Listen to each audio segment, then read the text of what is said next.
No, babe. I started it just now. I started it just now, so. No? Alright.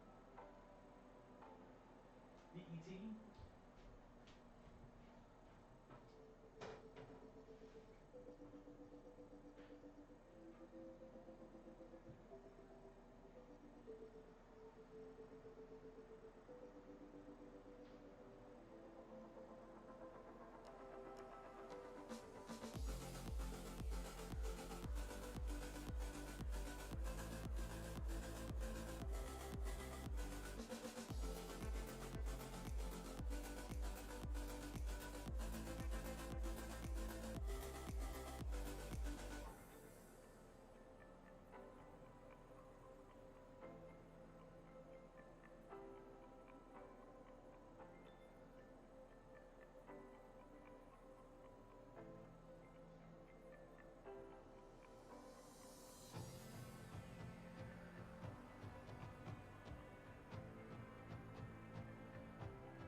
Hello, hello. How are we doing today, my peeps? How are we doing?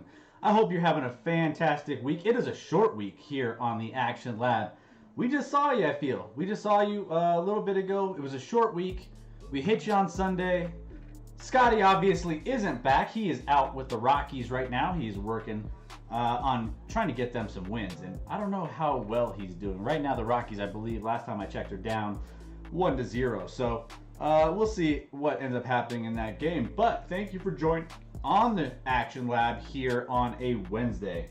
Now, we are multi-streaming here on 3 different platforms. We are live on Twitch, on Facebook, and on YouTube. So I hope you guys are just consuming us in any possible way you can.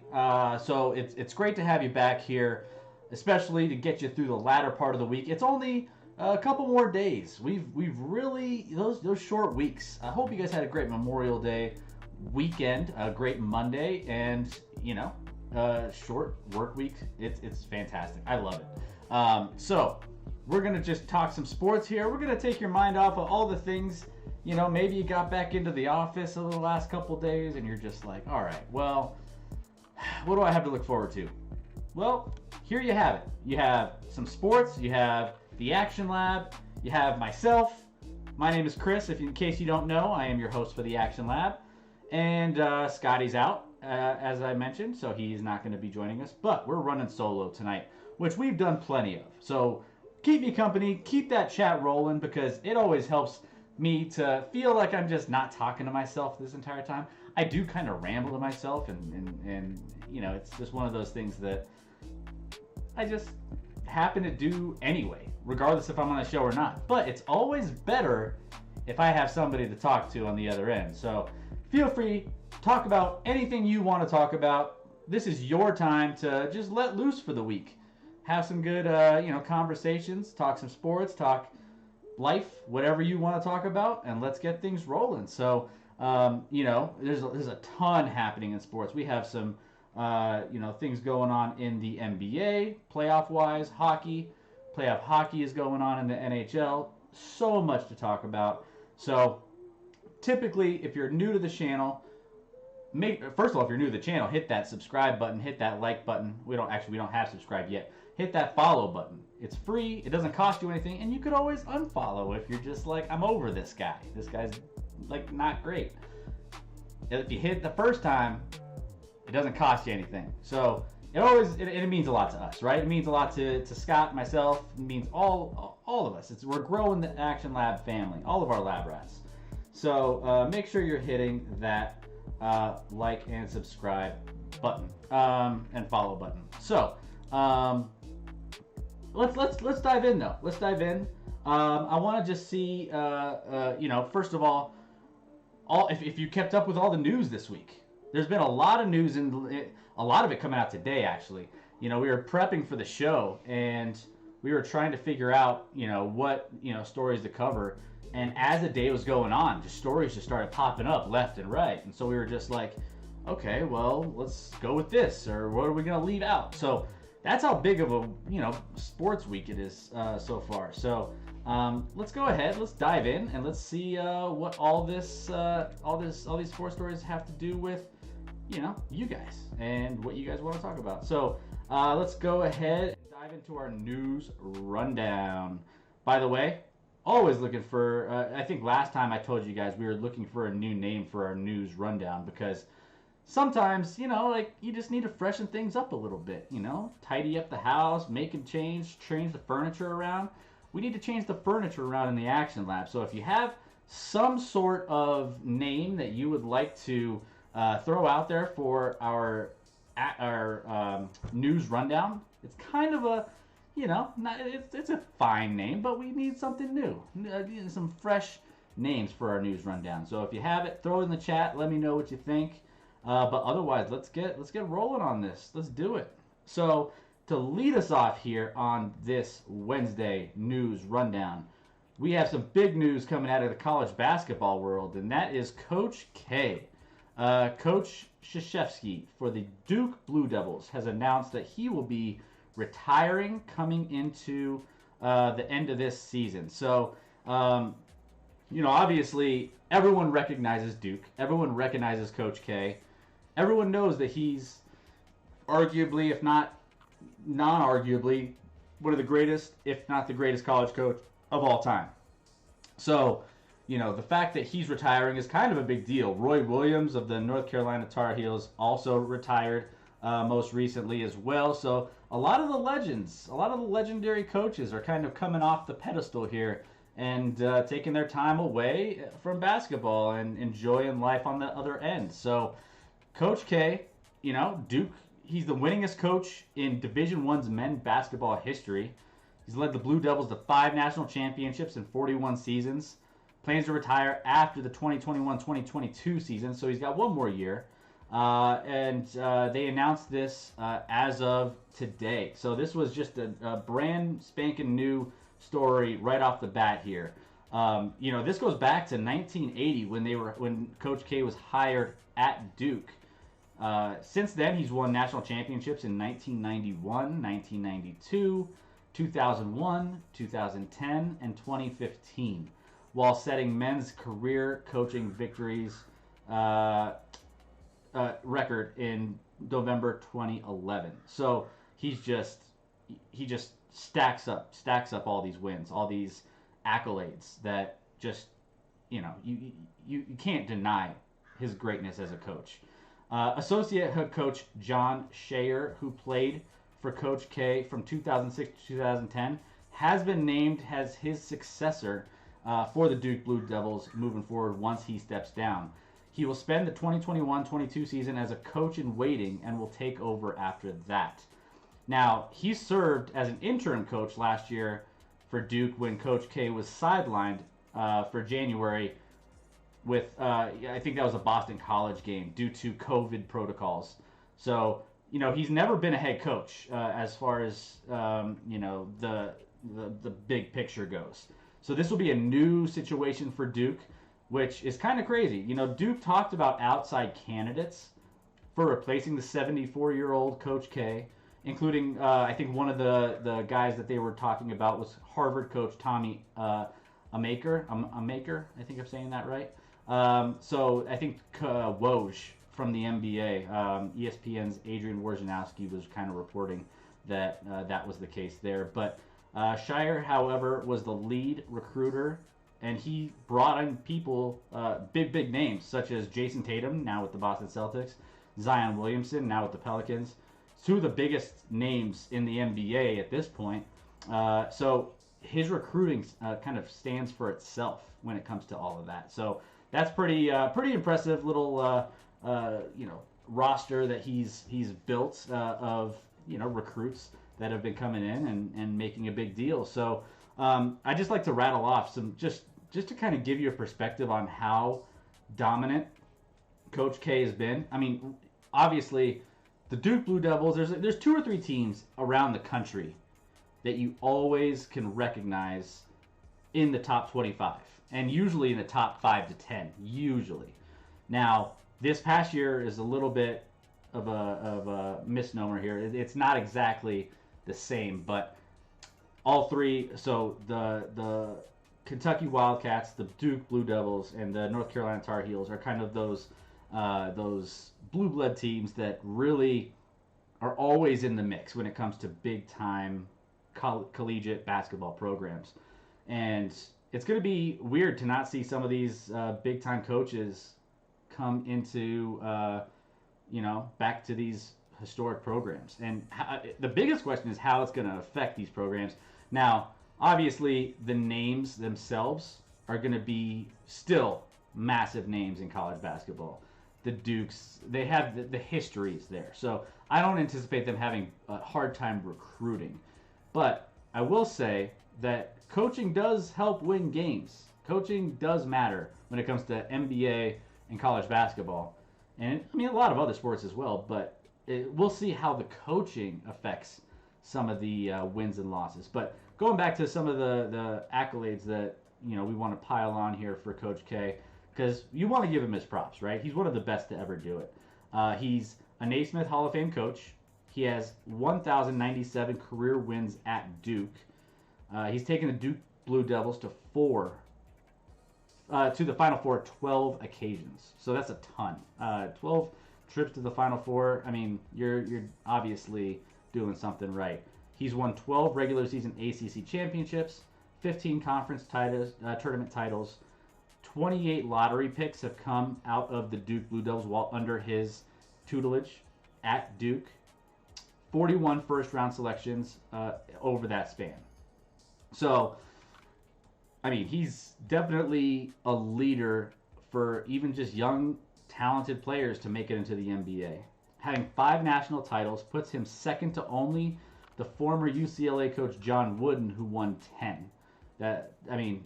John Wooden obviously is definitely a legend as well. So, to have your name up there with John Wooden with that huge accomplishment is second to none.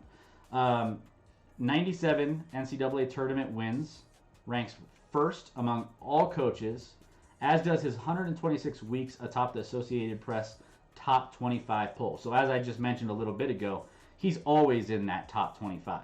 Always. You rarely see Duke not competing within the AP top 25 rankings, which it's mind-blowing to think that, he's had the success run that long. And, it's a thing, you always think of Duke, you always think of Coach K. Simultaneously, when you're thinking about one or the other, you think about the other one, right? It doesn't really matter. Now, even once he leaves, you're always going to envision Coach K. It's like peanut butter and jelly, right? It's just they just go together. Now, overall, including his 5 seasons as head coach at Army beginning his career, Coach K has 1,170 and 361 record. So he just doesn't lose games either. He is the number 1 in Division I wins with 1,170. And then second behind him is Jim Boeheim from Syracuse with 982. Then you got Jim Calhoun. You have Roy Williams in 903, Jim Calhoun at 918, Bob Knight 902, and Bob Huggins 900. Man, that's a lot of Hall of Fame coaches right there. That's a lot of great coaches.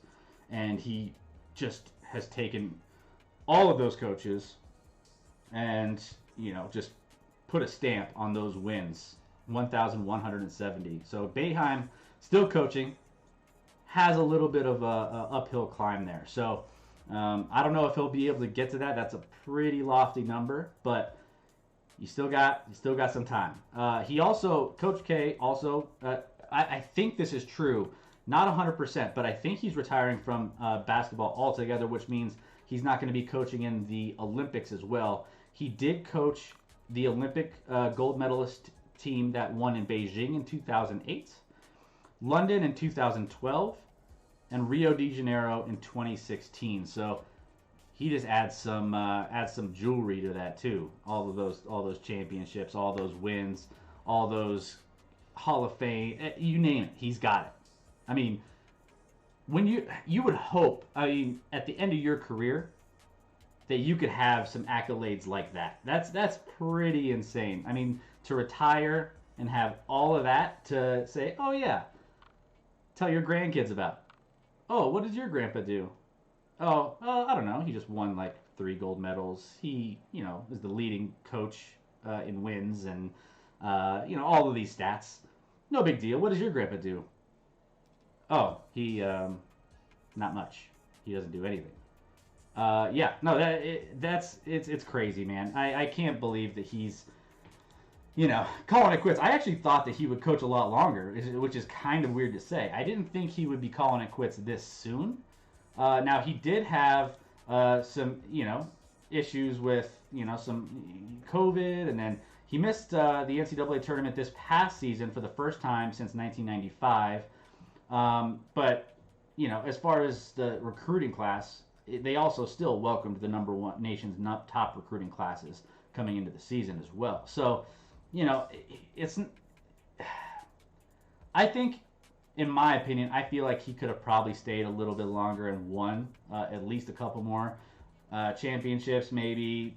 He's he can recruit, right? His team can recruit. His coaching staff is really great. Obviously, the up-and-coming coach here is going to come in and be able to do what he has been doing. As you know, he has been.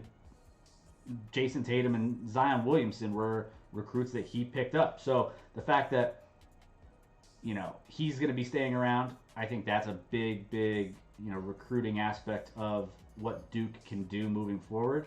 But the Coach K name really, really stood for itself. And that's going to continue no matter what. You're always, I mean, the stadium, the court is named after him there. I mean, he's just lived a legendary career there at Duke, and it's going to always be his team. It's always going to be coinciding with each other. They just, that's just how it is. That's how it's going to be. So congratulations to Coach Mike K. He will be, again, you know, wrapping up the season, coming up here. Maybe he goes out on top. Who knows? Do you think the Blue Devils will be competitive this year? I mean, they had an amazing recruiting class, and I feel like they have a really good chance to get back on track this year. I think COVID really threw them through a loop. We talked about this with like the Kentuckys and everyone else. There was a lot of excuses being made in a lot of these big-time schools. But I will say that it'll be interesting to see what they can do coming forward here, and trying to figure out what they're going to how they're going to try to go out on top here with a championship. But I digress. Let's move on, though. We have a lot of stories to cover. The next one here has to do with the circus that is the Paul brothers. The circus that is the Paul brothers, and that is the Jake Paul and Woodley fight. That's going to be coming up here soon. Now, I think it's in August is when they're going to be having this fight pop up. Now, this fight is going to be, I don't know what to think about it.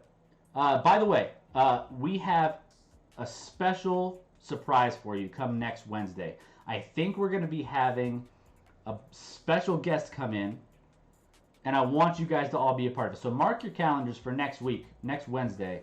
We're going to be talking some boxing, and we want to make sure that we have some of our facts straight. You know, we don't always watch boxing, and we don't always, you know, stay on track with everything going on in the boxing world, but we know someone who does. And so we want to make sure, if you're not following the channel here on Facebook, YouTube, or Twitch, hit that follow button so that you can know when we're going live, because we have something big planned for next Wednesday, and I can't wait. It's going to be great. So be here, and we'll make sure that you're a part of every single second of it. MXB is your special guest, Logan Paul. I would, you know, he wanted to be on the show, and you know, a lot of people don't like him. Maybe I should just keep him on the schedule. You ruined the surprise. You ruined it. Thanks, MXB. But man, would my ratings go through the roof on this with him joining in on the show? That would be insane. Fuck that guy. I know. Yeah, seriously. But the Jake Paul, here we go. The Jake Paul versus MMA, but in a boxing match phenomenon, will roll on this summer. Popular YouTube star will take on the former UFC champion Tyron Woodley in August. So Tyron Woodley, you know, he's a competitor. He's good. You know, he's here. I'm going to go into some details on this fight, and let me know if this is something you're excited about or not. I don't know if I am, but keep in mind, we also have his brother, Logan Paul, is fighting Mayweather coming up here this weekend. So that's another fight. And it's all about this, like, you know, popular YouTube star versus trying to make their name in, like, this boxing world. And it's so strange that, you know, this is a thing. Because, you know, the Paul brothers don't exactly have a lot of... They have a lot of fans, right? They're YouTubers, they're stars on the social media side of things. But they're really hated too. They're very polarizing, right? You either love them or you hate them, or there's not really an in-between. I'm on the more of the hate side, because it just, all of this stuff just seems so clownish and cartoony to me. But it's drawing a lot of eyeballs and people are interested. So, and I don't know if that's interest because they want to see, these Paul brothers get their ass kicked at some level, but they're not exactly. At least Jake Paul hasn't fought anybody worth a damn in the boxing ring. And then here, there's a lot of unanswered questions. I mean, he's 3-0 with 3 KOs. And it's not like he's beat anybody that is a true boxer in any of those wins. The fact that the next fight against Woodley, who is 39, it'll air on Showtime pay-per-view. That's, by the way, that's not just a, laughable, network or anything. Showtime puts on some big fights and big events. So the fact that it's an established network in the combat space, it's super interesting. They obviously, for it to be picked up on Showtime, think that this could be a decent fight or decent, pay-per-view that people are going to buy. So, I don't know what that means here. It's going to be interesting to see. Now, of course, there's some, how good of a boxer? The biggest question is, how good is Jake Paul really? Is he kind of good? Is he the best boxer out there when it comes to? Obviously not, but he's been able to pull some of these, weird UFC guys to come in and fight. And so that's just the weird thing. Like, why don't you go out and fight like some small boxers that, maybe a little bit more competitive for you, that maybe have a little bit more of a track record, as opposed to just picking on some of these UFC guys that are twice your age.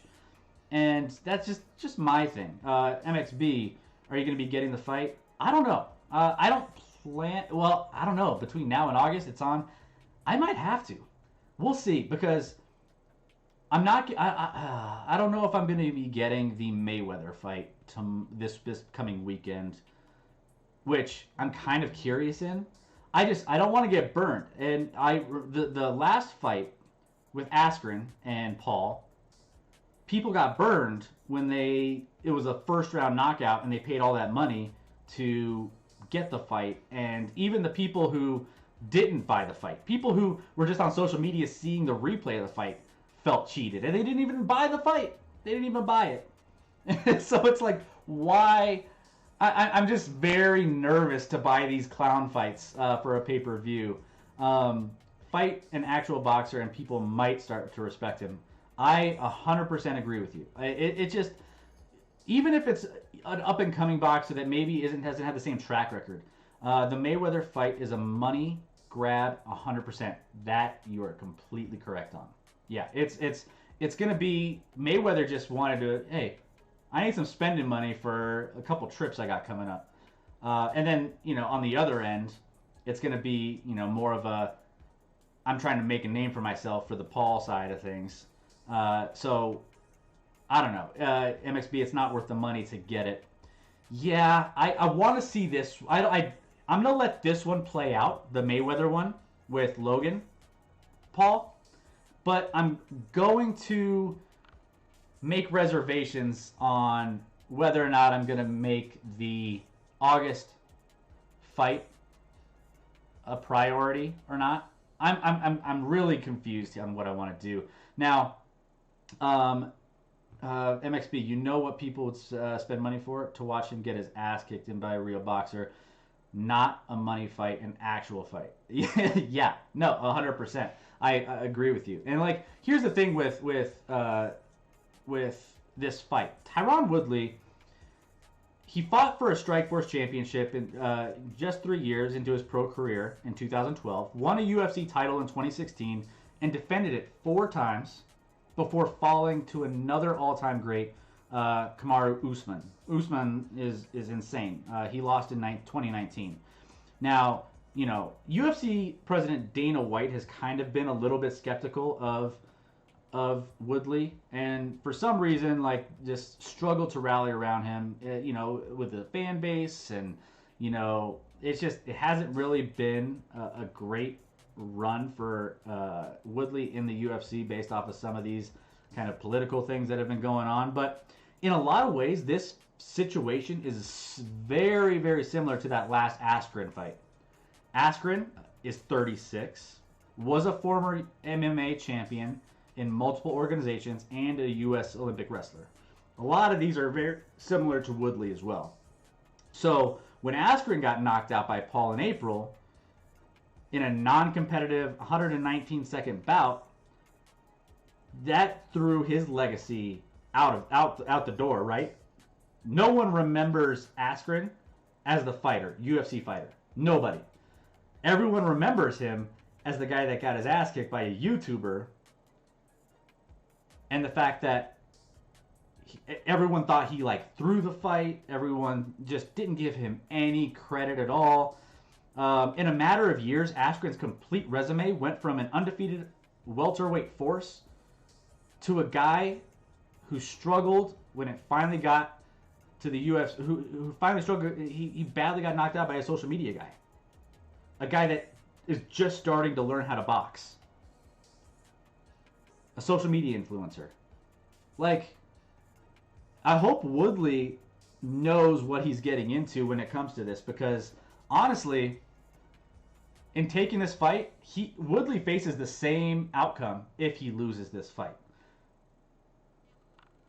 I mean, what do you guys think? I mean, do you think, if you were in Woodley's shoes, you're 39 years old, you're trying to, your career in the UFC is pretty much going downhill. You don't really have much. I mean, it's kind of a money grab for him as well. But is it worth putting your reputation as what you've achieved in the UFC ring on the line to lose to this clown in a Marlboro Hawaiian t-shirt here in this picture? I don't know. I don't know if it would be worth it. That's an interesting question for me. I just, yeah. No one's gonna, if he gets knocked out, no one's gonna remember that you won a UFC title against Robbie Lawler. I mean, I guess some of us don't remember some of those things anyway, but still, it's a thing. Woodley's base has always still been in wrestling. He was a two-time NCAA All-American, a Big 12 champion in the University of Missouri. Woodley only converted 6 takedowns in his entire UFC career, which is kind of strange considering he has a wrestling background. He had 16 fights and only converted 6 takedowns. Half of those came in one single fight, actually, which is mind-boggling in itself as well. He was more of a striker than a grappler in the MMA, so that's kind of what's going for him in this fight here. He's worked with boxing coach Eric Brown since 2008. Brown, has been a mainstay at Freddie Roach's Wildcard Boxing Club in Los Angeles for years, working with boxing champions like Manny Pacquiao, James Toney, Carlos Hernandez, among others. I mean, is that worth something? I mean, he is a striker, more so than a wrestler, even though that's his background. Woodley's highlight reel includes multiple one-punch knockouts on the feet. But for the record, so did the same could be said for Askren too. And Askren got his ass kicked in 1 minute, 2 minutes, whatever that was. So it's just crazy for me to think that this is going to be any different. Now, these guys are just coming up like, I really just want to see Jake Paul fight a real boxer. Like, what's so hard about that? Why are you, picking fights? It's like, someone goes, you're at the bar maybe, and someone hits that punch machine. You guys have seen that punch machine at the bar. You punch it, and it tells you the score, and, it sees how much power you have and everything. I feel like Logan Paul is the guy at the bar that's like just waiting for someone to punch that, just to see what score they get, and if it's low, he's like, I'm going to challenge this guy. I want to put him in a pay-per-view fight. I bet you I could beat him. Instead of just going out and just finding someone who actually trains in boxing. That's kind of just how this feels to me. It's just so strange. So I don't know. Do you guys think that he's going to be able to stand a chance in this fight? And if you're Tyron Woodley, would you risk your career to be remembered? Just everything you've accomplished in your UFC career, would you risk it? And turn one avenue, you win, and everyone praises you. All right, let's think about this. He wins. What does this do for Jake Paul? Does this crush? I mean, Jake Paul can't. He puts himself in these situations with these kind of old, kind of semi-washed up UFC fighters. It's only going to take one of them to beat him, and then just invalidate his entire career as a boxer. If he loses to a guy that is an actual boxer, he still has at least a little bit of a chance because, he fought boxers before. It was a learning experience. He knows he needs to get better. Whereas this, if he can't even beat a UFC fighter, this is going to, a 39-year-old UFC fighter, this is actually, now that I think about it, a little bit more of a reputation piece for, for Jake Paul in this one too. It takes one loss to a scrub UFC, older scrub UFC fighter for his boxing career to get derailed. I mean, these are all just kind of like, obviously one-off, just not official, major boxing fights. So they're just exhibitions or whatever. But still, maybe that's the reason why I'll watch this. Maybe that's the reason why I'll get this pay-per-view. Anyone want to go in on it with me? I'd be down to get it. Come over to my house. We can grill out. We can watch one of these guys' reputation just completely tank. It's like a game show. Maybe it's a game show of whose career is going to get ruined faster. Whose legacy is going to get crushed faster. That's what they should call this reality series. I feel like that's where we're going. Maybe this will be worth it. All right, I lied. I'm going to order this pay-per-view. Done. We're doing it. Let's have fun with it. Maybe play some bets on, the celebrities who are going to show up to it and have little drinking games going alongside. That could be fun. We'll see. But, that's where we're at with this one. MXB, yes. All right, let's do it. Cook some wings, too. Yeah, we'll bust out the deep fryer and watch someone's legacy just disintegrate before our eyes. That sounds incredible. Let's do it. All right, it's done. We're ordering the fight. This is going to be the most hyped fight of the year. By the way, we do have some big real boxing fights coming up. Again, we'll touch on those coming up here on next Wednesday. Now, I know we don't talk a lot of boxing again, but we have some special guest coming in to join us on Wednesday next week. Not only to just recap the Mayweather fight this weekend against Logan Paul, but we're going to be talking a little bit about some of the other big fights that are coming up. There's one in July, I believe, with Fury. So, hey, we're going to have a lot of fun. Make sure you hit that follow button so you know when we're going live on Wednesday. We want to see you there, and we want to see you get all the info you need because, hey, why not, right? We're having fun. Let's talk some boxing. Let's learn some things. Let's do it. So, that's all I got here on this one. Let's move on. Let's move on to the next one. We got some wild NBA fans is what we got here. Now, I don't know what's going on in the NBA world. NBA world NBA is one of my favorite sports, if not my favorite sport. NFL and NBA are probably two sports that I just, couldn't live without. They're pretty much the staple of my household. My wife doesn't necessarily love when it's this time of year, but hey, she jumps on with me. She enjoys the, a little bit of the Nuggets game. She watched the first 5-10 minutes of that incredible Nuggets game. We're going to touch on that here in a little bit too. If you didn't catch that game, wow. It might have been one of the best games of the playoffs in recent memory. I'm 33 years old, and I still don't know if I've seen a game that good. Anyways, we'll touch on that here in a little bit. But I wanted to touch on this because there was, so I don't know what's going on here because we come back from COVID. MXB, you look 40. That's a funny joke. It's the grays, right? I got to color the grays. Is that it? I try to face the camera so you don't see the grays. You got. I'm established. I'm distinguished with the grays. Okay. By the way, if you have some hair color products out there that you guys really love, just throw them my way. I don't even know our audience right now. I don't know if I might be one of the oldest ones in our audience, or in this entire stream right now. Who knows? But don't make me buy some touch of gray to just fill it all out. Maybe I'll fill it all out with gray. I will. Don't threaten me.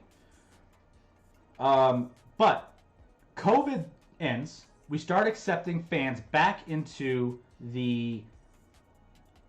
We start accepting fans back into this world of NBA, which is fantastic. It is so great to have fans back in the stands. Like even half the fans sound like it's a full stadium. When it comes to the Rockies here in Colorado, the Avalanche, the Nuggets, all the across the country, everyone is flooding back to get their, now that they're vaccinated, get back into the stadiums and have fun watching games again. I can't wait to go back to a game. It's going to be incredible to actually go back and enjoy a game. But with this, I don't know if people forgot what it's like to go to games, but we're having issues across the league in the NBA. We haven't even gotten to NFL season. Hockey hasn't had issues because hockey, is whatever. They don't really. The hockey is a different world. But in the past week, we've had 5 instances where fans across the country have been banned from stadiums. And it's wild to see what's going on. And it's like, a couple of these are, one of the is kind of weird. I don't know. But Trae Young, who plays for the Atlanta Hawks, he's on your screen right now. He was standing here during this moment, and there's video of someone spitting on him from the crowd, from the Knicks fans. I mean, the chants were just all over the place. So some crazy chants, which, whatever. Fans chant. That's not a big deal there. Deb, you do not look 40. Yeah, I could just shave the beard and just look like I'm 20. I could do that. Possible. But given that in game 2, this occurrence took place where someone spit on one of the players, investigated the matter, and the patron wasn't a season ticket holder, but indeed was banned from the Garden indefinitely. Indefinitely means that they're probably not. They shouldn't be allowed back in the stadium if they're doing stuff like that. So that's one instance. You have one instance there. Then you have Westbrook, Russell Westbrook, who can be fiery. He's overreacted in a lot of situations. He's had issues in Denver here where a kid and his dad were talking to him and he just flipped out and he said, like, the people need to be in control of their kids, and it's a kid. Some of the things that Westbrook has done in the past has been a little overreactive. Now, in Philadelphia, one of the games that was taking place this past week, a fan, while Russell Westbrook was walking through the tunnel to get some attention with his injury, as you're seeing on the screen here, dumped popcorn over the tunnel to, just dump on Russell Westbrook. Now, it's not a great move. You shouldn't be doing that, right? But Russell Westbrook freaked out. He lost his mind. He was trying to go back out so he can confront the fan. A little too much for me. That was all right, popcorn. If it was like a beer or if it was a soda, something that's a little bit messier, sticky, and I guess popcorn can still, it's a different substance. It's not a solid, it's a liquid, right? Or popcorn is a solid, not a liquid. So maybe I don't see it as that big of a deal as it's, again, you shouldn't be doing it if you're a fan. But that ended up in a ban for that particular fan, announced a punishment that was, also indefinite. That fan will no longer be able to go to the Wells Fargo Center for another game there. So that's number 2. We got 2 instances at this point. Now, this other one, I didn't really realize until I found out that, I was kind of pulling some of the data on all of these crazy things happening. And the Utah Jazz had an issue with some fans. And, this was with Ja Morant and, some of the things that was heard from the crowd during the game between the Grizzlies and the Jazz. And I'm not even going to repeat what it said. I'll let you guys go look it up. But there are some things that were said, semi-racially motivated. And Utah kind of has a little reputation for this as well. So I don't want to talk too much about some of the backstories here, but those fans have been banned indefinitely, and they were charged with disruptive behavior and abusive language. Which there's always language at games. It's not ideal, but you got to keep some of the things that were said or had some racial tones to them. So this, I think, is justified. That's number 3. We have 2 more. There's 2 more. It's crazy. Boston, Kyrie Irving. A fan gets a lifetime ban from the TD Garden. That's the arena that the Boston Celtics play in. And was arrested for apparently throwing a water bottle and nearly hitting Brooklyn Nets star Kyrie Irving. Again, you can't be throwing shit at the players. I don't know if fans are bored or what. All right, so there's that. And last but not least,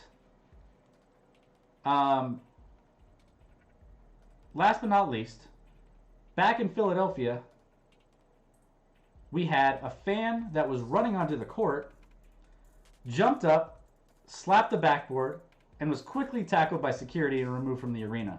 The venue said it was pursuing charges against the fan, who will be banned from the arena indefinitely or permanently, whatever that looks like. That's 5. Are people did people over this course of the COVID, stay-at-home orders just forget how to be a fan at a game? You have all this built-up animosity that you just couldn't get out when you were at home or something? It's crazy. I didn't think that this was probably the last thing that I was going to be oh yeah, this will be an issue once everyone comes back, because everyone's just has this built-up tension that they have to get out. And I don't know, it's just kind of weird that this is a thing. So fans are getting banned across the country, left and right. So hey, if you're going to games, just be on your best behavior, right? Just cheer on the team. You can talk some trash, look around before you say any curse words. Make sure there's no kids around. Obviously, I'm not promoting that, but you know what I'm saying? Be mindful, right? Be mindful. You don't want to get banned from these. They're fun things to be able to, go to. And if you can't, just behave. Yeah, just stay home. Talk trash to whoever your roommate is, maybe. Start, whatever you want there. Throw popcorn on your roommate. Throw popcorn on your wife or your husband or your brother or sister, or, just do it at home. That way we don't have to see all this on TV. I mean, just, take care of each other. That's all I have to say. Next on the news rundown, we have Chelsea. So Chelsea football, i.e. soccer, for all those who aren't big Euro fans, has won the UEFA Champions League 2020-2021. So this was, a huge win. They clinched the league title Saturday after beating Manchester City 1-0 in an all-English final, which was, a great game, great match. Chelsea won its last Champions League title in 2012. Both teams had chances throughout, but this was it was Havertz who kept calm. Wonderful throughout the game. Mason Mount to round out the goalkeeping side of things. Um, I mean, this was just a great win for Chelsea. Devin Chat, people should be grateful that they can attend a sports events again. Yeah, I mean, not a lot of people can go to games right now. Like it's kind of like it's tough to get tickets to games because of the fact that you can't. There's not as many people going to games. So yeah, like I said, like if you're gonna be a jerk about it, just don't go to games. So you know, truthfully, in this game or this match, Chelsea could have scored more. Striker Timo Werner missed 2 opportunities in the opening stages, and Christian Pulisic shot wide in the second half. By the way, Christian Pulisic is incredible. So he's an American kid, and he's one of the best American kids we've had in a long time when it comes to being a star for U.S. soccer. He plays for Chelsea, obviously, and was a huge reason why they made it this far and won this championship here. So despite missing his chance that he had at one point in this game, Pulisic made history when he was subbed on for Werner in the second half. He became the first American male to play in a Champions League final and become the first American on a Champions League winner as well. So we Americans don't have a big history in making an impact in the Champions League or in any European club to this level. So the fact that this was as big of a thing as it was, it's big for American soccer. It's big for trying to get us to a point where we're not kind of a laughingstock anymore. I mean, that kind of actually blew me away, though. The fact that USA has not put out a player that has helped any team get to this point in the Champions League for an English team. It's kind of crazy. Chelsea's Mendy, Edouard Mendy, made history as well, becoming the first African goalkeeper to play in a Champions League final. The fact that he didn't let any goals by matches in his 9th in 12 Champions League matches this season is the most ever in a single campaign. Chelsea celebrated with fans inside the stadium. Groups of supporters gathered back in London to watch their side win the European football's biggest competition for the second time in history. So big congratulations to Chelsea for taking this down. I actually have a couple Chelsea fans back in Dallas that I really I was thinking about when this happened. It was actually a kid that lived near where Chelsea plays their home games, and every single weekend would be a soccer weekend. We'd watch these guys play, and I mean, I never really grew up watching European soccer, so it wasn't a big thing for me to understand everything. But then living with him, it was great. I got to learn a little bit more. I was like, I need to pick a team. I need to figure out which team I want to follow, and eventually I was just like, well, what kind of connections do I have to any team? And that was Kroenke owns Arsenal. So eventually I ended up just being, like, oh, I guess, he owns the Nuggets, he owns the Avalanche. So maybe I'll just kind of jump on board with Arsenal. And, Arsenal is kind of like a little bit more of a historic team here in the European football, realm, right? So I went with Arsenal. So that's kind of my affiliation, and I still don't follow it as much as I need to, but I think as this show goes on, I know that there's a lot of fans out there that really like soccer, so we're going to try to make sure that, again, like with boxing and soccer, we cover everything here. Who knows, if you like NASCAR, we might cover some NASCAR. Well, why not? But yeah, so big congratulations to Chelsea for getting their championship under their belt, and congratulations to all the fans out there who are big Chelsea fans. So let's move on. Let's move on to the next one. Here we have the Celtics Shuffle. Now the Celtics Shuffle.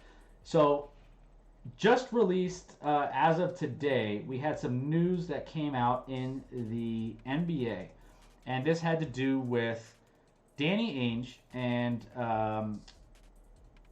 Brad Stevens for the Boston Celtics. So the Boston Celtics announced Wednesday that Danny Ainge is going to be retiring from basketball operations with the Boston Celtics, and Coach Brad Stevens will end up taking his place and being promoted to president of basketball operations instead. So that's it's kind of an interesting move. Now, I know the Boston Celtics just recently, as of this past week, got knocked out of the playoffs. So they are just, spending some time on the sidelines here, trying to make some moves, trying to get better for next season.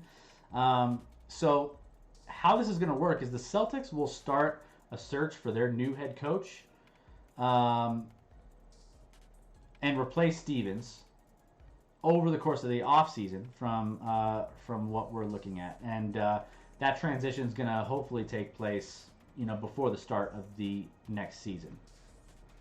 Ainge, in a quote here, it was my decision. Ainge said, "I don't know if there was a moment in time, but like I said earlier, I trust my instincts, and my instincts told me a couple months ago that it was time for me to move on, and that's the best for us. That's what's best for the Celtics." So Ainge, 62 years of age, said he was starting to think about the move when he had that mild heart attack in 2019. He said he was the last couple years, it was just kind of the pandemic on top of it. It just wasn't exactly, the best time for him. The move comes a day, again, after Boston's disappointing season came to an end in a loss to the Brooklyn Nets in Game 5 of their first-round playoff series. Now, Coach Brad Stevens, who has been the coach for the past 8 seasons, we're just, she-shells, right? Described his time as his coach towards the end here, worn down with coaching since the bubble, and welcomed the chance to make a transition into the front office. So that was through a source, Adrian Wojnarowski from the NBA. He's one of the ESPN's insiders there. So Ainge, he's been there for quite a bit. He was kind of the architect, right? He was the architect of that team that ended up winning that last title in 2008, featuring Paul Pierce, Kevin Garnett, Ray Allen, the Big Three. That was kind of like towards the beginning of that Big Three era, right? Where teams were starting to put together their top guys and trying to build teams that weren't necessarily a thing before this happened. Usually, earlier on in this, it was like everyone stayed on their own teams and, you beat the best. That's kind of the whole argument between like the LeBron era and the Michael Jordan era is, players didn't go and join each other to win championships. They stayed on their teams and they won with the team that they were loyal to at that point. And, Jordan's Bulls and, the Lakers and Magic Johnson and Larry Bird on the Celtics, like none of them ever wanted to move and, create big threes or anything else. But Ainge was the architect of that one team that kind of was on the forefront of these super teams. The LeBron and the Miami, Chris Bosh and Dwayne Wade was kind of on that same kind of, time frame of trying to build out teams. But, Ainge was part of that. He was the third longest tenured active lead executive of any franchise, trailing only longtime nemesis Pat Riley with the Miami Heat and Greg Popovich with the San Antonio Spurs. So, he's stayed with Boston for a long time. Kemba Walker, the team's highest paid player, has 2 years, as far as the roster is concerned now, has 2 years, $73 million remaining on his deal, coming off a season that saw him miss 29 games, including Boston's last 2 playoff games with knee issues. Marcus Smart is one of the team's leaders. He's entering the final year of his contract. His extension is available. Evan Fournier, whom Boston acquired this past season in a trade with Orlando, he's has a trade exception that was created. Gordon Hayward departed in free agency last offseason. he'll be an unrestricted free agent here coming up. So there's some decisions that need to be made here for Brad Stevens that he's going to need to figure out what he wants to do. But it's kind of interesting because Brad Stevens is a young guy, and it was kind of fascinating to think that he was burnt out of coaching that quickly. You know, he's not exactly been. I mean, you look at guys like Greg Popovich around the league. You got, you know, older coaches across the league, and you know, Brad Stevens coming in, very, very young coach over the course of 8 seasons. Obviously, he coached in college as well, but you know, it just seems kind of strange that he's as worn down as he is at such a young age. I mean, maybe he is a little bit over the dealing with the personalities on the court, or maybe there's, you know, I don't know if it's the pressure or like the, you know, obviously front office positions, depending on where you're at, have a little bit more of a stable structure when it comes to keeping your job. Now, the Boston Celtics have been solid over the course of the last few seasons under Coach Brad Stevens, but they've also kind of been tailoring down in the East. Now, you got teams in the East coming up. Brooklyn is obviously a team that's been on the up and up, acquiring big time stars like, you know, Kyrie and James Harden, you know, and Kevin Durant. Obviously, those guys, those are going to be around for a while in the East. Then you have the Philadelphia 76ers, Joel Embiid and Ben Simmons, and just the team that they're putting together. Doc Rivers has got them playing really good basketball, number 1 seed in the East. Then you got the Milwaukee Bucks coming in, and you know, they're going to be competing deep roster. Giannis Antetokounmpo, like they have Chris Middleton, they got guys top to bottom in that roster. It's a deep roster. They're not going away for a while. So if you're looking at me and I'm Coach Brad Stevens and I'm seeing these 3 teams that I'm not going to be able to beat in the next 3 years, at least, I'm thinking to myself, well, shit. I've been here 8 seasons. My longevity as a head coach to beat these teams isn't exactly going to be very strong. I'm going to be ousted here soon.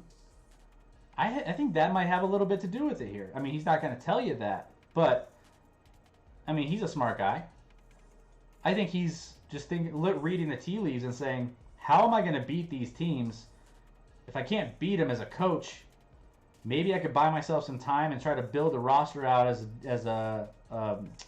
the basketball operations, the president of basketball operations. Maybe I could do that, and maybe he's right. I think that would be the smart move there. So, I mean, he's not the Boston in the next 3 years, unless they make some radical changes in the free agency market or get a huge draft pick, which they're too good to get a draft pick. They're not going to beat Boston, Philadelphia, or Milwaukee in the next handful of years. Those teams are going to be ruling the East for a while. Mayday. We want Brooklyn. We want Brooklyn. Yeah, no, I can't wait for that matchup. Now, I just hope Joel Embiid is healthy.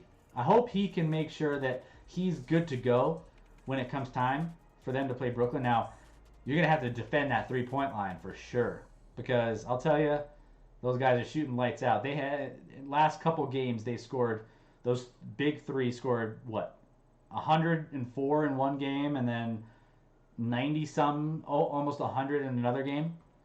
Man, those guys are a big time, and I hope, Mayday, your boys come through. I hope they come through so they can, do some work against those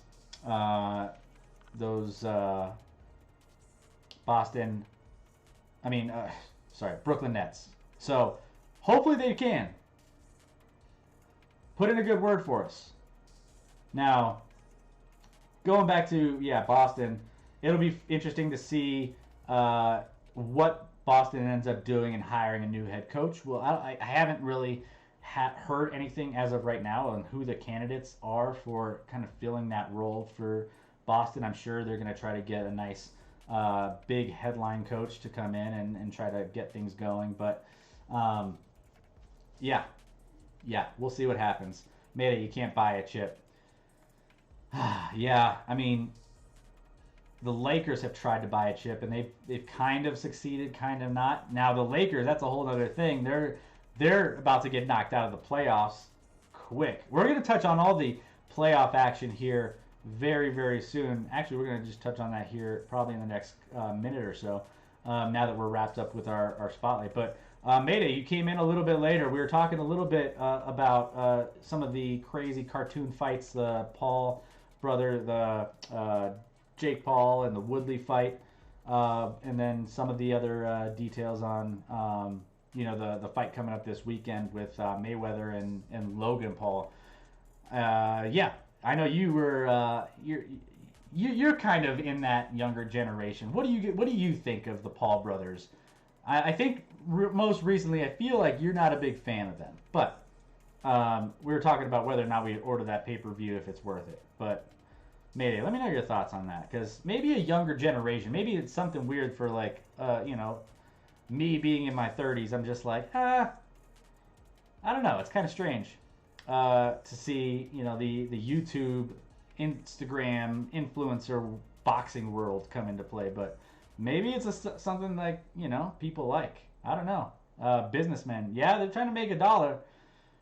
You can make a lot. I mean, they already made money. They already make money. So, just trying to make more, I guess. Just trying to put stacks on stacks. I guess that's the thing.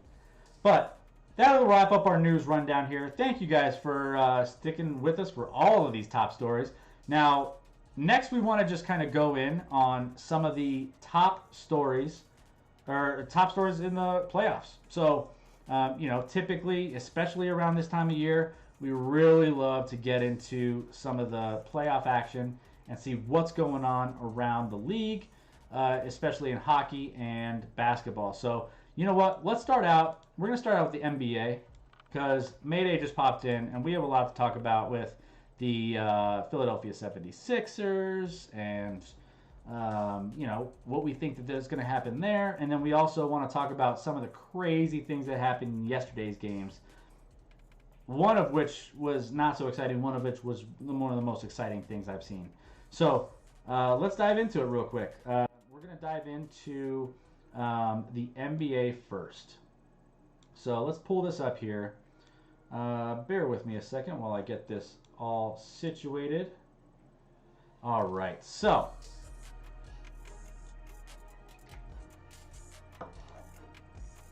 let's dive in here. Now, we have some updates here, and that is your Philadelphia 76ers, Mayday, have advanced. Philadelphia wins the series 4-1 and are in the driver's seat for the next round of the NBA playoffs. So this was a big win for the Philadelphia 76ers. Now, I wasn't able to watch this whole game because I was prepping for the show. But Mayday, let me know how this ended up, playing out. I think, from what I can see here, it was pretty much, a blowout win. Now, this was without Joel Embiid, 129-112. I haven't looked at the box score to see what is, like some of the details behind it. So let me pull that up real quick here and see what I can pull from it, just from a stats standpoint. And we can take a look here. So let's look at the box score. Now Russell Westbrook, at least for the Wizards, 24 points, 10 assists, 8 rebounds, 2 rebounds shy of a triple-double here. Not enough. Rui Hachimura, my ex-Gonzaga boy, put up 21 and 6 rebounds. And then Bradley Beal, 32 points, 7 rebounds, 5 assists, with the leading the charge for the Wizards. Now, on the other end, man, Seth Curry. Not Steph, not to be mistaken for Steph. Seth Curry, 3 for 6 from the 3-point, 7 for 7 from the free throw line, 10 for 17 overall for 30 points. Ben Simmons, obviously throwing up a triple-double, 19, 11, and 10. And then Tobias Harris, your boy. I mean, he's looking solid. He's on a different pace here, especially, with, Embiid being out. He's definitely picking up some of that that what's left here, what Embiid is, not bringing through his injury and getting that rest. Tobias Harris, 28 points, 9 rebounds, 6 assists. That's a team win right there. Maxey coming off the bench, 13 points. Yeah, Maxey, he almost missed that dunk. I did see that Mayday early on where he went for that double-handed dunk, and if he would have got that, that would have been the dunk of the playoffs, I think. Unbelievable. That kid has got a lot of big-time plays ahead of him in his NBA career, that's for sure. So, yeah, you'll be having a lot of fun watching him play some basketball. But yeah, this one is all over, folks. And this is the thing that we were looking at in this Eastern Conference, was the fact that some of these Eastern Conference first-round games we knew were going to be a little bit less competitive, based off of the fact that there were some really strong teams and there were some really weak teams, right? Now, in this, we knew Philadelphia was going to be coming out of this game. I honestly thought it was going to be a sweep, but it ended up being a 4-1 series. Mayday, that man's life would have ended. Yeah, there's been some crazy dunks this year. I think that would have been a top 10 dunk if he would have finished that. It was incredible. But we also have another update here, and that is the Atlanta Hawks end up winning their series here, 4-1 against the New York Knicks. So they wrapped that series up 103-89 here today. Now, let's pull up that score here. So, Mayday, you have the Atlanta Hawks here. You got Trae Young coming in. What do you think about that matchup? What do you think is going to happen there? Because I think that could be, a little bit more intriguing matchup. I still think the Philadelphia 76ers are a much better team, and I think if Joel Embiid is not too banged up, they should handle this series pretty substantially. It shouldn't be too big of a challenge for Philadelphia. But let's dive in here. Now, Trae Young it looks like he had a crazy game. So 36 points. Now, he didn't shoot well from three-point range. He was 3 for 11 from three-point range, 10 for 28. So he actually just based off of just getting the ball up a ton, kind of put up some numbers there. So he wasn't as efficient as I would have thought in this win, but you also have some, that starting lineup is just pretty strong. Didn't get much from the bench. Kevin Huerter from the bench got 8 points. Lou Williams, which is a surprise for me in this series. Lou Williams hasn't exactly been a big-time player for the Atlanta Hawks, which is kind of surprising. He's a really solid player there. Danilo Gallinari didn't do anything for them. Collins, their starting power forward, 13 points, 7 rebounds. Capella, 14 points, 15 rebounds. Honestly, if I'm the Philadelphia 76ers, I'm not too worried. I'm actually surprised that they actually made it. And that's part of being in the East. Again, there's so much polarizing aspects of the teams in the East. Like the teams on the top are really, really good, and the teams on the bottom of the playoff structure are really, really bad. It's not really close. So ATL stands for Ass Team of the League. I like that. I mean, you're going to probably do some work against them. I just don't see... I mean, Atlanta's goal is to keep you under 100 points. And that's what they kind of did if you're looking at these finals here. The New York Knicks scored 100 points or more twice in this series. And even then, they never scored more than 105. So, the Atlanta Hawks didn't exactly... They kind of just beat you with, some of their defense and trying to just grind out these games. And I think that this is just one of those... They don't have the firepower to deal with slowing down the Philadelphia 76ers in this next round of this playoffs. So that's what, my opinion is here. So if we're looking back here at the...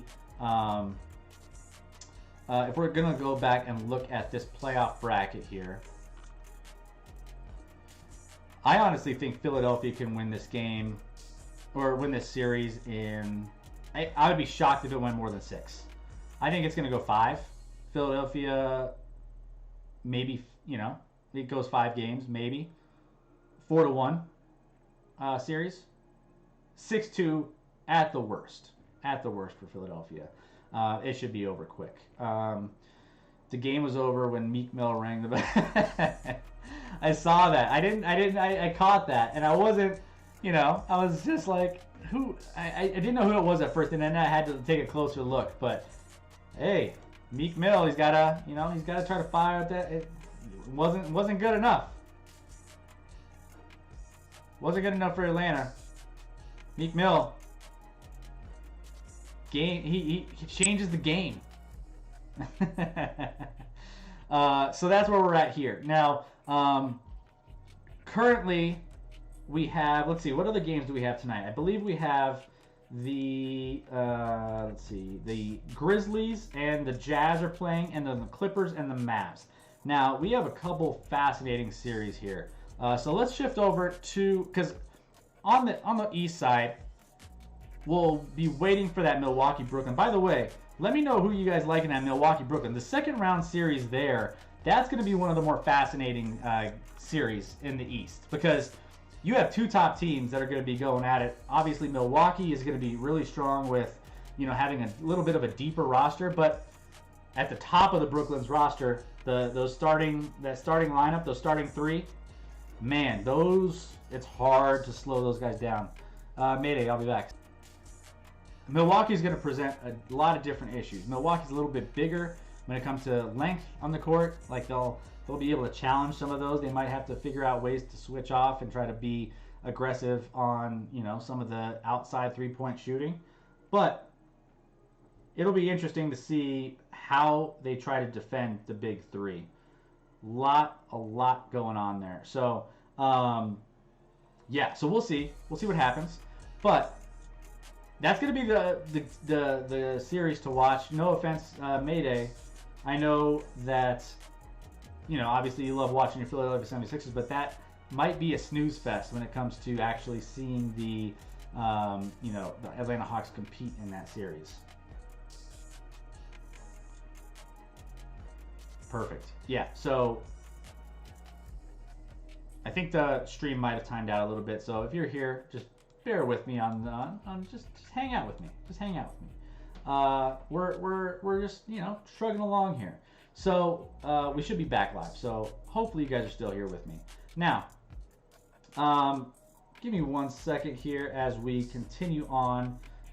Make sure that we're all set with our stream glitch, and we'll be back on track here. So yeah, let me know what your thoughts are here on this particular matchup, and we will see what happens here coming up tomorrow in game 1 of this series.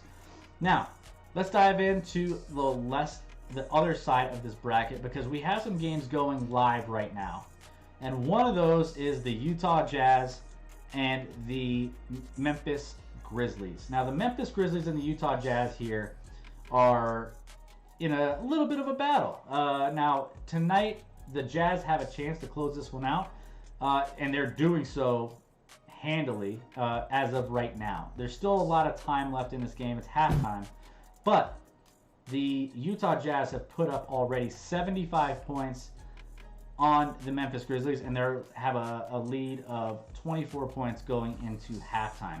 So there's not much positive vibes coming from the Memphis Grizzlies here in this one. Now, Memphis Grizzlies, Ja Morant starting out, decent. He's, shooting 50% from the field, 6 of 12, 14 points. And as far as Dylan Brooks, who's had a breakout playoff season here in these first couple games, has already had 6 of 11, similar numbers to Ja Morant. So the bench hasn't done anything, though. The bench has been pretty subpar, and Utah Jazz's offense has just been unbelievable. Donovan Mitchell is back with a vengeance in this series, and he's just making his mark here, because right now at halftime he's got 26 points, 10 for 13 shooting. He's only missed 3 shots from the field, and he's 5 for 7 from 3-point range, which that's on par with, what we saw the other night with Damian Lillard going crazy. Now, it's going to be hard to top what Damian Lillard did, but Donovan Mitchell has the potential to go and change a game like he's doing this, just like Lillard can do as well. So, if that's also going to be, something to take a look at once we, see this all said and done. Now, the rest of this starting lineup this might be one of the best starting lineups in the playoffs currently, based off of, the fact that they're, for the most part, pretty healthy. No issues with any kind of, injuries here. Donovan Mitchell, Mike Conley, Rudy Gobert, Bojan Bogdanovic, and Royce O'Neal. That's a heck of a starting lineup, and they still have Clarkson and Favors on the bench, which haven't done much in this game, but there's a reason why they're the number 1 seed, even though I hate to say that I'm not excited that they're a number 1 seed. And it's just, I was hoping, I'm not naive. I was hoping that the Grizzlies would give them a fight in this series. And when I saw them take that first game away from Utah, I was just so excited. I was. It was so exciting for me to think that that could possibly be upset alert, a 1-8. Then I forgot that this isn't hockey and this doesn't happen very often. So there's that. But I digress. Utah's going to probably win this game most likely, based off of how it's flowing now. I mean, when you put 47 points up and you're up by 20 after the first, that's pretty damn good. You can't argue that right there.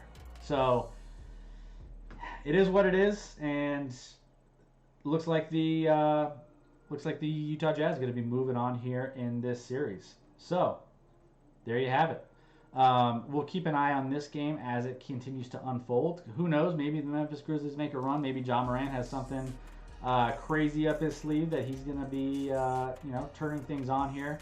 Kyle Anderson and Jarius Jackson Jr. have not done anything for the Memphis Grizzlies up to this point. So that's you got to get points from everybody, and they're struggling there. So there's that. But let's dive into the other matchup here that's going on, is the Mavericks and the Clippers. Now, this Mavericks and Clippers series is going to be an interesting one, because if you've been watching our stream, and even on the last stream on Sunday, we had this where if the Clippers ended up winning that second game, this series could be completely turned on its head. And that's kind of what we're seeing here. Now, Dallas desperately, this is a must-win game for Dallas. Dallas has to win this game, because you don't lose 2 straight on your home court to a team and give that all back. So Dallas was in the driver's seat. They went up 2-0 in this matchup. They had the world in their hands. All they had to do was win one of the next 2 and split in LA, and they couldn't do it. They fell short, and they ended up giving the series back to the Clippers, which now have that home court advantage again. You just gave life to a team that you could have knocked out easily.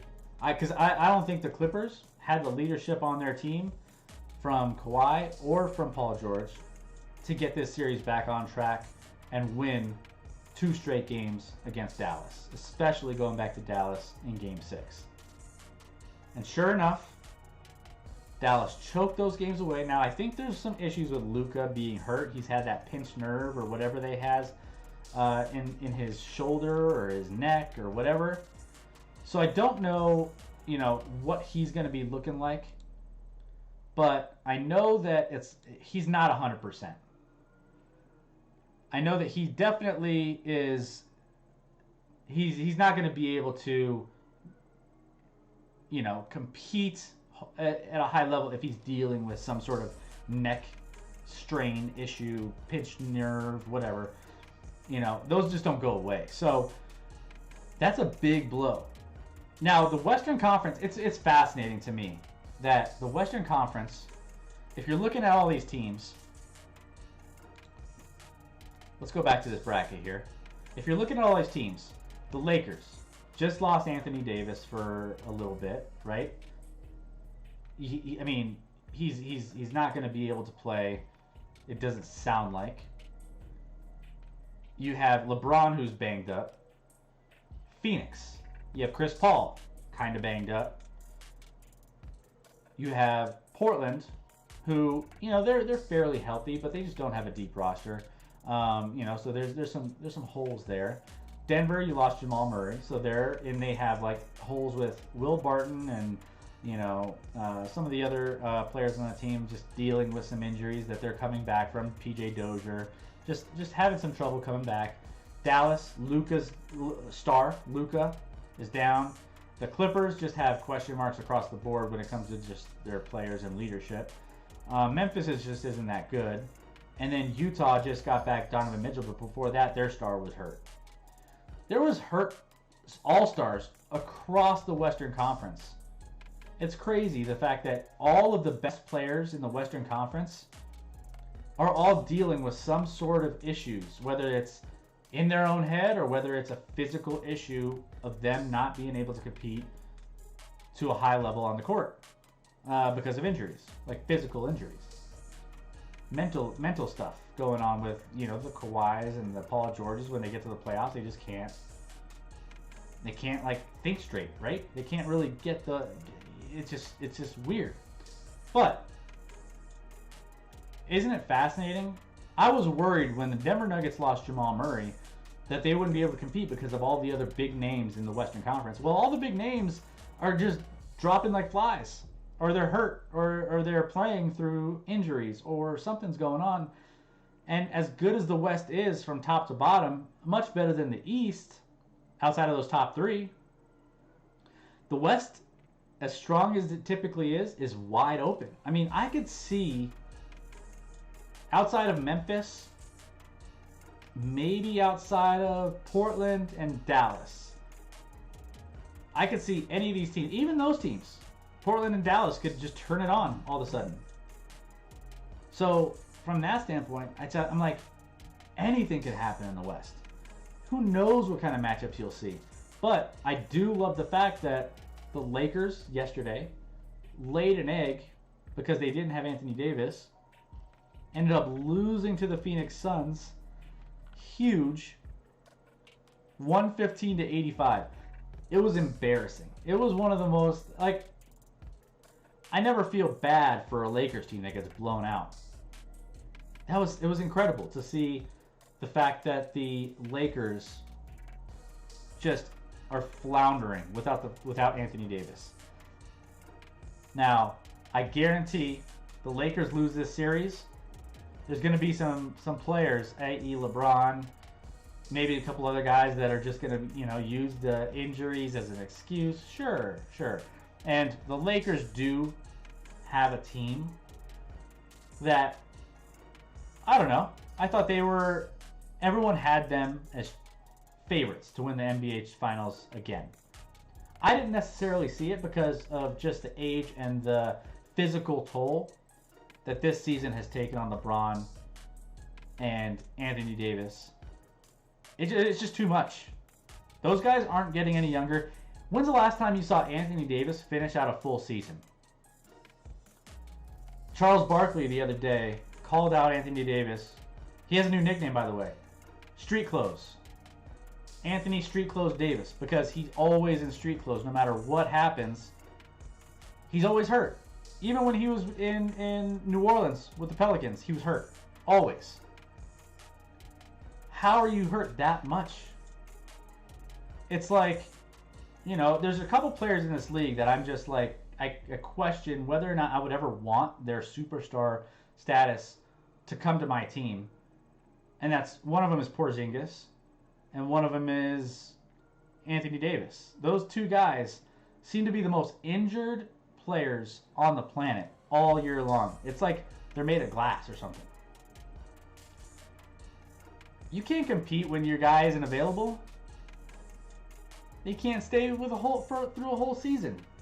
He missed a bunch of games in the regular season, missed a bunch of games. He's going to be missing a bunch of games, and he might not even make it to the next series, which I don't expect I mean, the way the series has been going, even with Anthony Davis and LeBron James, they've had some struggles keeping the Phoenix Suns in front of them.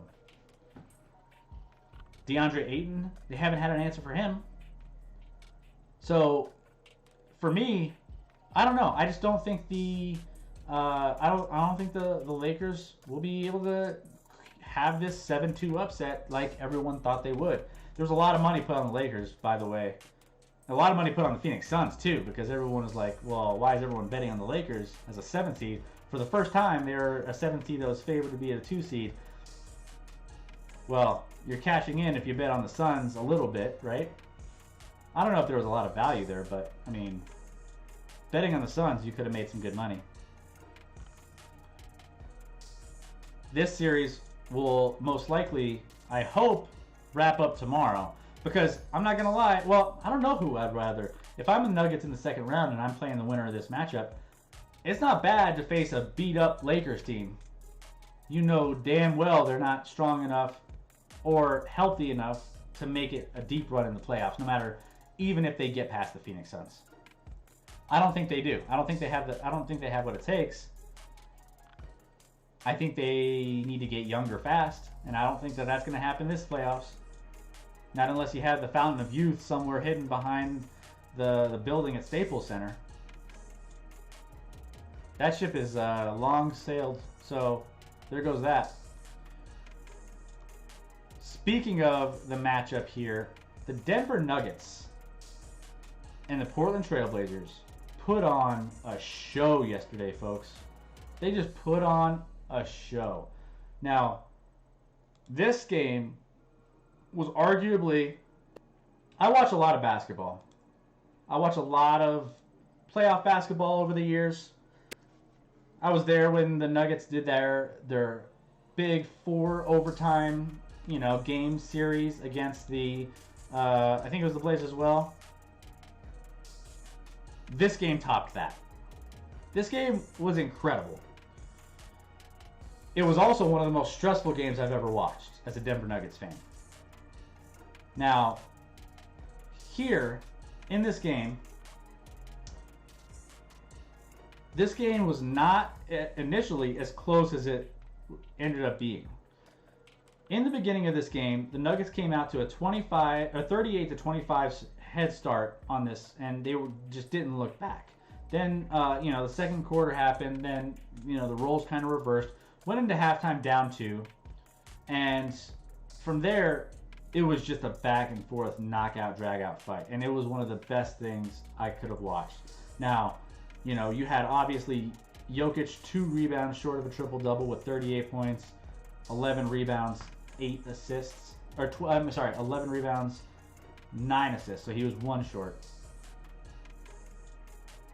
You had Michael Porter Jr. with shooting 10 for 13 from the field, 3 from 5 from three-point range. Aaron Gordon helped out with 10 rebounds, 14 points. Austin Rivers hit some big shots, really big shots. And then Monte Morris off the bench carried the bench. Marcus Howard, a young kid who hasn't really got a lot of playing time all season, was able to jump in and make some things happen from, his standpoint, hitting 3 of 4 3-point shots. Those came in big. He's a dynamic kid, by the way. This game was one for the ages. Now, what made this game one for the ages was Damian Lillard, who hits shots no matter where he's at on the court. He's absolutely incredible, and he's up there with Steph Curry as one of the best, if not the best shooters. He's the second best shooter in the league, in my opinion, behind Steph Curry. And he's close up there, but Steph Curry definitely is insane, which is saying, it's saying something. Players from across the league were touting Damian Lillard's efficiency here, going 17 of 24 from the field, 12 of 17 from 3. 12 three-pointers. 55 points, 10 assists. He was just... You couldn't... no matter what you did, you couldn't stop him. Every time he threw up the ball, he banked one in. He was off balance. He was... every single time. Not to take away, I mean, there was some questionable calls, one of which was at the end of regulation with Austin Rivers. But, you know, it's like, there's always going to be bad calls, and, you know, you kind of take that into account. But there were some that were really questionable that I just didn't really, you know, that last one with Austin Rivers, and there were some others. You got to reel that in if you're the NBA officials. Just be consistent. If you're not gonna call a foul, or if you are gonna call a foul, be consistent. That's all I ask. That's all I'm gonna say about the officiating. But this game was one for the ages. Now it ended up coming down to a double overtime with Damian Lillard hitting a last second three to go into overtime, the first overtime, and to go into the second overtime. And then the Nuggets ended up just the depth being able to outlast the Portland Trailblazers. But again, it's the depth and what the Nuggets can do on their, you know, depth chart that got them to where they are. And that's, you know, Nurkic fouled out 3 out of 4 games. Once he fouls out, that's a big chunk of what they utilize to win games. I mean, he had 13 points, 11 rebounds in 24 minutes. I mean, that's a lot of production, and he fouled out in 24 minutes before the overtimes even happened. I'm actually surprised that, you know, they didn't, you know, lose and run out of gas quicker in overtime. Now, this is a big loss going into Portland. When you put that much energy, that much effort, and you come out with a loss, and you just, it's so deflating. The big win for the Nuggets, deflating loss for the Portland Trailblazers. It's going to be tough for them to come back, especially. I mean, I think they have a chance to make turn this into a Game 7. I called a Game 7 before this series started, so I think it's possible. But I didn't also know that this was going to be as crazy of a just willful game from both ends. If the Nuggets lose that game going into Portland, I think they lose the series. I think it's completely flipped at this point. I think Denver's in the driver's seat. I think they can completely close this game out. That momentum and what they got from their team, Coach Malone really fired them up after that awful, awful performance, that disheartening performance in Game 4 when they lost 115-95 and they didn't even show up. Yeah, it was ridiculous. Coach Malone put a fire into them big enough to will them into a double overtime win, outlasting 55 points from Damian Lillard. Crazy. Crazy, crazy. So that's going to be a fun one here coming up later on, I believe tomorrow, if I'm not mistaken. I think that's when that game is. Let me double check here. We have that game the 3rd, yeah, so tomorrow night. Yep, and it's going to be 6 o'clock start, so I won't be able to. So I'll be able to actually watch this game and not be passed out way early or way late in the night when I'm just like, you know, 11 o'clock comes around and I have to work the next day. So, hey, there we go. So that's all the NBA coverage, just to get you caught up to speed on what's going on in the NBA. Let me know your thoughts. What do you think about these games, the Eastern Conference, the Western Conference, the injuries, you name it. What do you guys think is going to happen here? Right now, again, let's just touch base on the Mavericks and this is a close one. I might get off the stream after this show is over and catch this game along with the Avalanche who are playing right now. Speaking of that, though, let's go ahead. Let's talk about some of the NHL playoffs as well, because we have some of those going on. There's only a couple games on the slate tonight, and I want to go and check on those real quick here. Mayday, welcome back. Go Avs. Yeah, Avs are looking good, man. Mayday, you have your Nathan McKinnon jersey yet? If you haven't picked it up, go pick it up. Or get Makar or one of those guys. I'm telling you, they have been unbelievable. So right now, let's go ahead and take a look at some of the scores in the NHL. By the way, these are all updated scores or updated series lists here that you're seeing on your screen. Now, currently, the Avs are up after their first game round blowout of the Vegas Knights, which I thought in that game was just a punch in the nose to the Vegas Knights. This is going to be, I thought, the series of the entire playoffs. It could be a Stanley Cup potential final if that's how these brackets ended up playing out. That's not the case. It ends up being a second round matchup. But this has been a back and forth series all season long where Avs win one, Vegas Knights win one. Back and forth, back and forth. And all of a sudden, I mean, the Avs hit the playoffs and things have changed. The Avs are in the driver's seat. So far, Avs are up right now 2-1 over the Vegas Knights in the at the end of one currently. So Avs are up 2-1. They got goals from Tyson Jost and Brandon Saad. So big there. And then as far as the Vegas Knights, let me see who ended up getting their goal. If I'm not, let me see here.